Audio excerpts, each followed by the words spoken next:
ਤੁਹਾਨੂੰ ਬੜੇ ਦਿਨਾਂ ਦੀ ਸਮਝਾਣ ਡਿਆ ਕਿ ਮਹੀਨਾ ਦੋ ਹੈ ਵੇ ਜਿੰਨਾ ਮੱਝਾਂ ਪਾਣੀਆਂ ਨਾ ਇਹਨਾਂ 1-2 ਮਹੀਨੇ ਦੇ ਵਿੱਚ ਦਸੰਬਰ ਤੱਕ ਪਾ ਲਵੋ।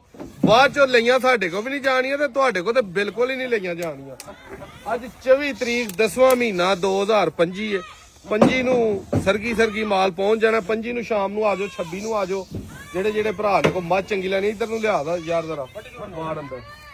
ਗੱਡੀ ਅੱਜ ਇੱਕ ਲੋਡ ਕਰ ਦੇਣੀ ਹੈ, ਪਹੁੰਚ ਜਾਣੀ ਹੈ। ਅਸੀਂ ਅੱਲਾ ਫਜ਼ਲ ਨਾਲ 25 ਤਰੀਕ ਨੂੰ ਜਿਹੜਾ ਨਾ ਆਪ ਪਹੁੰਚਾਂਗੇ।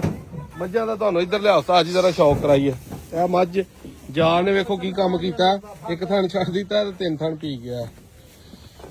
ਠੀਕ ਚੋ ਲਈਆਂ ਨੇ। ਇਹ ਝੋਟੀ ਹੈ, ਇਹ ਵੀ ਜਾ ਰਹੀ ਹੈ। ਅੱਲਾ ਖੈਰ ਰੱਖੀ ਅੱਜ ਤੇ ਅੱਜ ਹੀ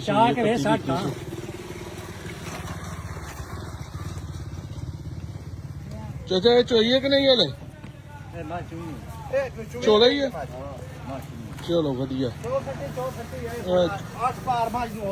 ਜਾ ਰਹੀਆਂ ਨੇ। ਅੱਲਾ ਖੈਰ ਰੱਖੀ ਹੁਣ